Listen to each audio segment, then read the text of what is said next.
Kamusta po, mga kababayan? Si Kamanong po sa Tambayang Makabayan. Ito po, muli po, pag-usapan po natin ang isang proyekto na naumpisahan po ni Pangulong Duterte, ni dating Pangulong Duterte, ang kauna-unahan na subway sa ating bansa. Ito po, history na o legacy na po ni dating Pangulong Duterte na kauna-unahang subway na nagmagagawa at matatapos sa ating bansa sa pagtulong po ng JICA o ng Japan Country, ang bansang Hapon, ang tumulong po sa proyekto po na subway sa ating bansa. Pero never nababanggit po ng media, ng malalaking media, na ang subway ay nagmula kay Pangulong Duterte. Pakinggan po natin ang report ng media at komentuhan po natin, mga katambay. Mahigit kalahating milyong pasahero ang makasasakay sa Metro Manila Subway kapag natapos ang proyekto sa 2029. At kanina, sinilip po ng ilang matataas na opisyal ang paghuhukay para rito. Saksi si Joseph Moro. Isa sa nakikitang solusyon sa matinding traffic sa Kamaynilaan ang Metro Manila Subway Project para masigurong dire-diretso ang proyekto. Kanina binisita ito ni Transportation Secretary Jaime Bautista at Finance Secretary Ralph Recto. Bahagi ito ng unang segment ng subway, inaasahang Mayo ngayong taon ay tatagos na ang binubutas hanggang Quirino Highway. Hulyo ng isang taon, nasa 200 meters o 0.2 kilometers pa lamang ang nahuhukay. Nasa lampas kalahating kilometro na ang nabubutas dito sa Metro Manila Subway at ayon sa Department of Transportation, taong 2029 ito magiging operational. Pero titinan daw ng ahensya kung kaya yung partial operability sa taong 2028 mula Valenzuela hanggang Ortigas. We'll need to look at the ridership. Kahit malalim na ay may ventilasyon naman sa loob. So medyo malamig dito, sa ibig sabihin, pagka operational to, ganito yung magiging sistema ng aircon. Yes, sir. Ito po yung galing sa labas na fresh air, meron tayong ventilation system. Napasok dito sa loob. Kapag natapos na ang proyekto sa taong 2029, inaasahang lampas kalahating milyong katao ang gagamit ito araw-araw mula sa Valenzuela hanggang sa pinakadulong istasyon nito sa Bikutan. Bagaman utang sa JICA ang 440 billion pesos na proyekto, 30 billion pesos ang kailangan ng gobyerno pambili ng mga right-of-way para sa dadaanan nitong lugar. Siniguro ng Finance Department na magtutuloy-tuloy ang programa. I'm confident that there are resources available to finance the right-of-way for this project. Para sa GMA Integrated, Yun, mga katambay. ang inyong saksi. Ang ikadidelay lang naman sa tingin ni Kamanong, yung budget na magmumula sa ating bansa. Lalo po yung mga pambayad, pambili ng mga right-of-way.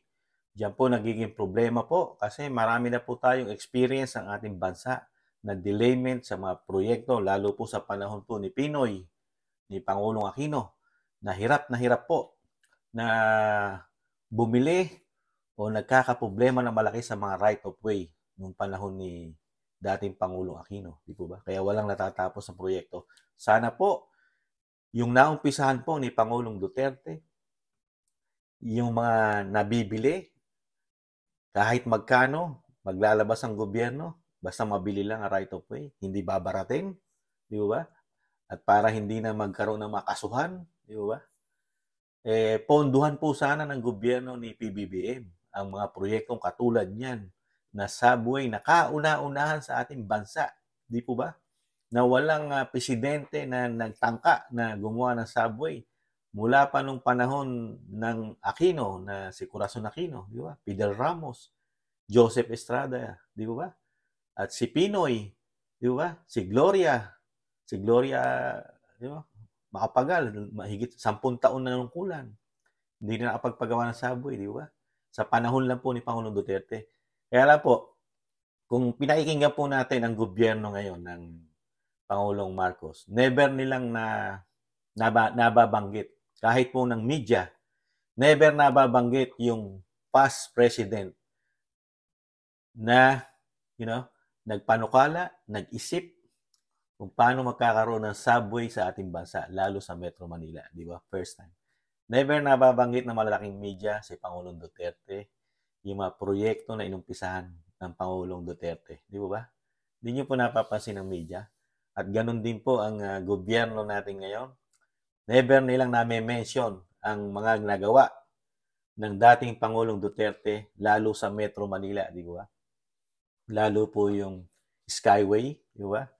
Pati yung tulay na magko-cross ng parang shortcut po yon sa Pasig, di ba? Yung Pasig na ginawang napakagandang tulay, di ba? Na hindi naiikot yung mga taga-Pasig. Direkta na yon, di ba? Mga kalusot. Di ba? Mga proyekto sa Manila. Napakarami pa, di ba? Na nagawa. At yung kalinisan, di ba? Hindi nila na-mention yung kalinisan na nagawa sa Pasig, sa Ilog Pasig, na luminis. At ngayon, napapakinabangan na po ng buong Pasig, buong Maynila, di ba? Yung kalinisan. Ganon din po ang first time na nangyari sa history ng Pilipinas na luminis ang Manila Bay na dating basurahan at pasintabi po sa mga kumakain. Dati pong kubeta, taian ng mga tao na walang bahay, mga squatter na nakatira doon sa halos doon na natutulog sa kahabaan ng Rojas Boulevard. Di po ba?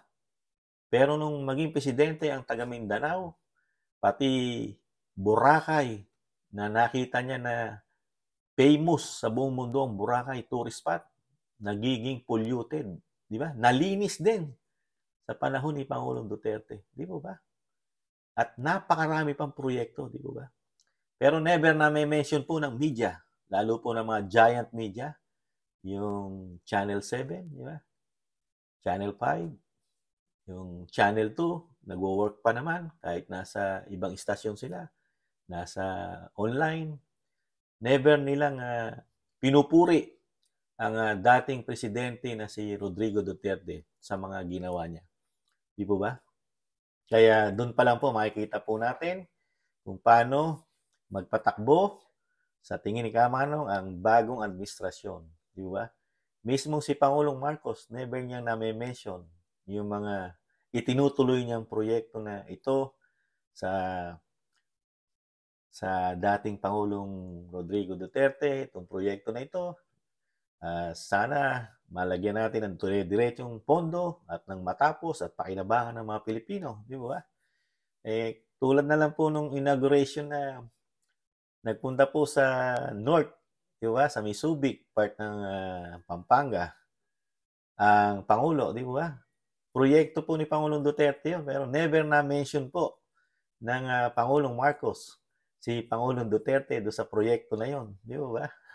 Parang ikinredit niya na sa kanyang lahat mula umpisa hanggang sa matapos, di ba?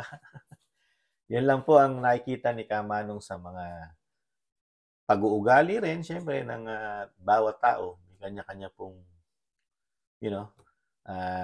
tinatawag na kahit hindi mo na-umpisa, hindi ikaw nag-umpisa, kine-credit mo nga, di ba? Sabi nga nung iba, ang tawag doon, credit grabber, di ba? Kine-credit mo na kahit hindi ikaw ang nag-umpisa, di ba? Pero okay lang naman po yan dahil ang pananaw naman ni Kamanong dyan, ang presidente kasi, siya lang yung nagiging daan para maging yung mga programa at pangailangan ng mga Pilipino. Siya po ang tutupad noon bilang siya yung halal ng bayan na binigay natin sa kanya magtrabaho para sa atin. Kaya nga po si Kamanong, kahit po tanggap ko na rin naman ni Kamanong, kahit hindi i-mention ng mga media at ng Pangulong Marcos, yung mga nagawa ni Pangulong Duterte na napakarami. Okay lang po yun kasi sa puso natin, mga Pilipino, nasa puso na po natin yun eh. Lalo kung nabuhay po tayo sa panahon ni Pangulong Duterte, di po ba? Nakita natin yung napakaraming pagbabago, di ba? At napakaraming nagawa. Kahit nga po siya taga Mindanao, iniwanan niya. Hindi niya isinabay yung mga proyekto sa Mindanao. Kasi ayaw niya na porkit taga Mindanao siya, uunahin niya Mindanao, di ba? Mas inuna niya pa yung ibang probinsya. Katulad po ng Bicol, nagkaroon ng first time. Nagkaroon sila ng magandang airport doon. Naging international po. Di po ba? Naging international. Sa panahon ni Pinoy, di ba? At nung mga nauna pang presidente, hindi nagawa yon. Umayos po yung mga karsada na papunta ron, di ba? Lumuwag, di ba? Nagkaroon ng maraming karsada at bubuhayin pa yung papuntang mga railway doon, mga tren, di ba? Ang tanong lang, sana budgetan ng nakaupo ngayon kasi mangyayari lang po lahat yan at matatapos lahat ng programa kung lalagyan po ng budget ng nakaupo po ngayon. Ang i-delay lang naman niya, ang delayment lang, nakikita ni Kamanong, hindi mo budgetan at makurap ang pera ng bayan, yun po ang magiging delayment ng mga proyekto, lalo na yung mga naumpisahan ni Pangulong Duterte. Kaya at least kahit nakikita natin ngayon, nakikita natin mga katambay, di ba? Kahit na hindi ini-mention ng media, pero tayo masaya dahil nakita natin kung sino nag-umpisa ng subway na kauna-unahan sa ating bansa. Sana'y masundan pa. Sana loobin si Pangulong Marcos mainggit kay Pangulong Duterte sa mga nagawa niyang legacy. Sana dagdagan niya pa. Maglagay rin siya ng mga subway sa mga crowded na probinsya katulad ng Cebu, di ba? At Mindanao. Maglagay po mga pangailangan, mga railway, mga MRT na yan, di ba? Mga LRT na yan na kapakipakinabang sa taong bayan at kikita rin ang gobyerno diyan, di po ba? Hindi po malulugi ang gobyerno lalo sa transportasyon na araw-araw ginagamit at niyo-use ng taong bayan, di po ba, mga katambay? Hintayin po natin kung ang Pangulong Duterte maiinggit sa dami ng legacy na iniwan ni Pangulong Duterte nung siya ay 6 na taon lang nanunungkulan, di po ba? Pero nangangarap naman ang Pangulong Marcos, di ba? Napakadalas niya pong mangarap. Katulad po ng kampanyahan, nangarap po siya ng bigas, pangarap niya maging 20 pesos o 25 pesos. At ito pong nakaraang speech niya po sa North, nung nag-open po siya ng karsada ron sa Clark, nangarap po ang Pangulo na maging world class po ang ating bansa. Kaya ang Pangulong Marcos po, sa pananaw ni Kamanong, madalas pong mangarap. Kaya ang Pilipinas po, sa darating na panahon, mangangarap po tayong lahat na maging world class ang ating bansa sa pangarap. Dahil ang ating presidente, madali at madalas mangarap. Di ba mga tambay? Yun lang po mga tambay. Proud po si Kamanong. Siyempre po, meron tayong first nag-iisa pa sa ngayon history ng ating bansa. Sa tulong po ng utak at diskarte ni Pangulong Duterte, dating Pangulong Duterte, nagkaroon tayo ng kauna-unahang subway sa ating bansa na ang maikinabang ay mahigit kalahating milyon araw-araw. Di po ba? Napakalaking tulong. Di po ba? Yun lang po mga katambay. Muli po, si Kamanong po, nag-iiwan po muli. Mahalin natin ating bansa. Siyempre, ipaglaban natin. Tiis-tiis lang mga katambay, mga kabayan. May pag-asa pang bumangon tayong muli. Paalam. Bye-bye.